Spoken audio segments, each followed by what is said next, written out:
გუშინ გაკეთდა კიდევ ერთი მცდელობა იმისი, რომ ეს მოღალატეები რაც არიან რა, საკუთარი დეზინფორმაციით რომ დაანგრიონ საქართველოში ის რაც საზოგადოებრივად დარჩენილია, სახელმწიფოებრივად არაფერი არ აქვს დარჩენილი.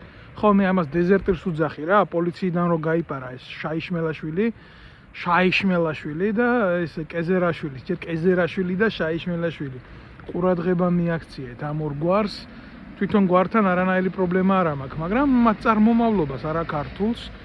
ერთი ისრაელში გაასამართლეს დეზერტირობის გულისთვის და აქეთ გამოიქცა თავდაცვის მინისტრად თქვა და მე ტელევიზია შექმნა ამ ნაბიჯვარმა და ეს რა ქვია მეორე კი იცით ჯერ ჯარიდან გაიქცა და შემდეგ პოლიციაში თავშეფარებულმა იქ რა გააკეთა ყველამ კარგად ვიცით. ჯარში ბავშვების წამება დამალა და მე იქ გადასულმა შინაგან საქმეთა სამინისტროში ამდენი ადამიანი დაასახიჩა და კომატოზურ მდგომარეობაში ჩააგდო. ეხლა თურმე ამერიკაში რო გაიპარა კაი ბიჭია და დასვეს ამ დეზერტირის ტელევიზიაში. ხო ზუსტად დავარქვათ ყველაფერს თავის სახელები, კეზერაშვილი დეზერტირის ეთერით, შაიშმელაშვილმა მეორე დეზერტირმა. ამასაც დეზერტირი დაუძახე მე ეს რაც მისი სახელია და დაიწყეს ეს ეკითხება ჟურნალისტი ბავშვები როგორ არის?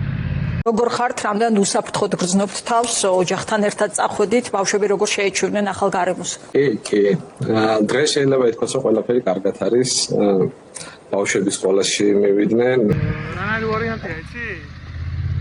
ამდენი ქართველი ტოვებს ქვეყანას 2.800.000 კაცია გასული.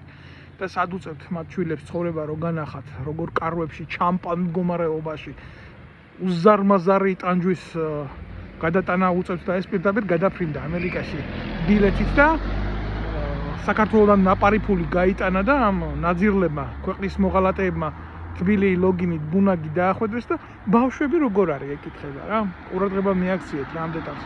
და მიდის იქედან იმის მცდელობა თუ როგორ მოსპონ საზოგადოებაში შექმნილი უკანასკნელი იმედიც კი რომ აი თურმე მიხეილ სააკაშვილის გარდა და ნაცმოძრაობის გარდა და იმ მლიქველების გარდა რაც ბიძინა ივანიშვილმა გადაიბირა მის ეგრეთ წოდებულ ბუნაგში თურმე ქართველებს სხვა ხსნა და სხვა მომავალი არა აქვს რა აი ნახეთ რაზე მიდის დარტყმები და რაზე მიდის აქცენტები და გვასმენიებენ ამას ყველაფერს და ჩმორიდან, ლაჩარიდან, ნაძირლიდან, ეს ტიპი ბიჭო, ვიღაცის გადმოცემით კი არ ვიცი, ეს შაიშმელაშვილი, ჩემმა ჯარისკაცებმა სამწყობრო მოედანზე გალახეს ჯარისკაცის დედის შეურაცხყოფისთვის და მაგის დედის დაწერილი პატაკი აგერ ხელში მაქვს.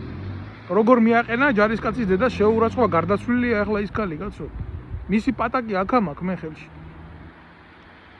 და არა მარტო ეს იყო ნაძირალა ნაბოძვარი რომელიც პირდაპირ შედიოდა დასაკითხ მაგიდაზე თინა ხიდაშელის სამხედრო პოლიციაში როგორი სუბორდინაციული დარღვევა იყო წარმოგიდგენიათ ხალხო რაღაცა ბაზიდან ტიპი მოდიოდა და შედიოდა სამხედრო პოლიციაში დასაკითხ მაგიდაზე იმის გამო რომ თინა ხიდაშელის სისტემა გაეправებია და ბავშვების წამება დამალულიყო ხალხო და ეს ლაპარაკობს რომ თურმე გული აუჩუყდა რომ დაინახა რომ ვიღაცა ახალგაზრდა ბიჭს სახეში წიხლი დაარტყეს და ბავშვები რო ჩაყარეს საწამებლად მაგის მეთაურობის დროს იქ შტაბის უფროსი რო იყო მისმა მეგობარმა მისმა კლასელმა და კურსელმა ეგრეთ წოდებულმა ოფიცერმა ნიკა ქველაძე მაშინ ეს არაფერი არ იყო მაშინ გული არ აუჩუყდა ამ გამზდელ მოწყნულს მე არ ვიცი მაგას მისი ცოლშვილი თუ უყურებს, მაგრამ ამას თუ უყურებს და ვიცი რომ ადრე თუ გვიან უყურებს, ხო?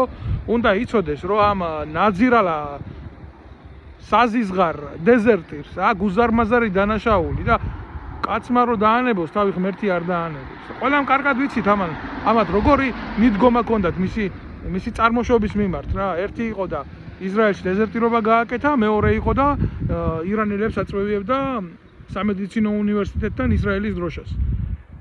აი ეს ნაბოძვარი როცა პოლიციაში მსახურობდა და საკუთარ ჯიშს და წარმომავლობას რო ამას გაუკეთებს ის ქართველს რას გაუკეთებს ეს არ არის ქართველი ეს არც ებრაელი არ არის ეს არის ნაბოძვარი აი ამის თქვა მინდა მე და კიდე ამ არხზე რაც მოხდება და რასაც ემსახურებიან ეს თავიანთი სანაიებით თავიანთი პროჭიშვილებით და იმითი ეს არის ტიპიური მოღალატეობრივი ქმედება ზურგში დარტყმა მთელი ქართული საზოგადოებისთვის იმაზე არაფერს არ ვამბობ საქართველოს სადაზვერვო პოტენციალზე რო ილაპარაკა რა ტექნიკა აქვს საქართველოს და რო გააგებია ჩვენ მეზობელ ქვეყნებს თუ აი რითი ვართ აღჭურვილი ეს ღალატის ფაქტი და ყველაფერი ამის მერე მართლა ეს ჩიჩილაკა, ეს ყვერი, ეს გამოდის და შარლატანს უძახის და პროკურატურა სისხლის სამართლის საქმეს აღძრავს და არაფერი.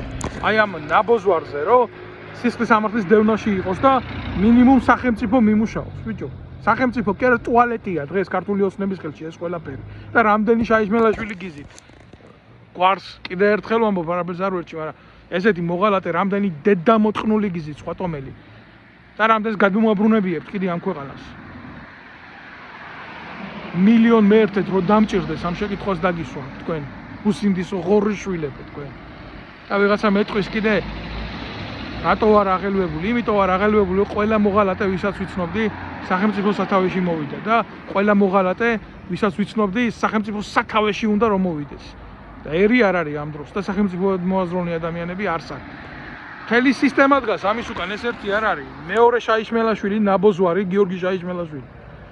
გიორგი მოლოდინი. იმის უკან კობაია კობალაძე, იმის უკან ნაბოზვარი გიორგი თავდგირიძე. ხიდაშელმა ბინა რო უყიდა და უილინიმბუს რო უკეთებდა ყოველ ღამე იმის გულისთვის რა კარგი იყო ქალბატონი თინა.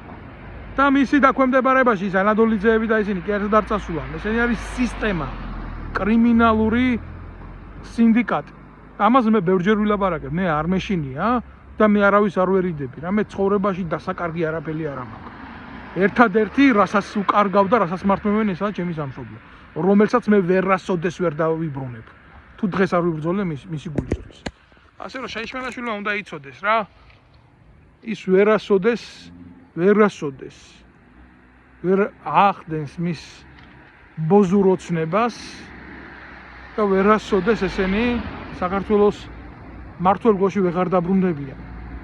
კოცები ადრე თუ გვიან წავლიან, მაგრამ თქვენ ვერ დაბრუნდებთ რა. ვერასოდეს, იმიტომ რომ ის მე რა შრომასაც ვატარებ საზოგადოებრივად ყოველდღე. ემსახურება იმას, რომ თქვენი როგორც ეგრეთ წოდებული სახეები იყვნენ საბოლოო ჯამში ლუსტრირებული რა. მე თუ დამჭირდება, მე ამ საქმეს შევეწირები.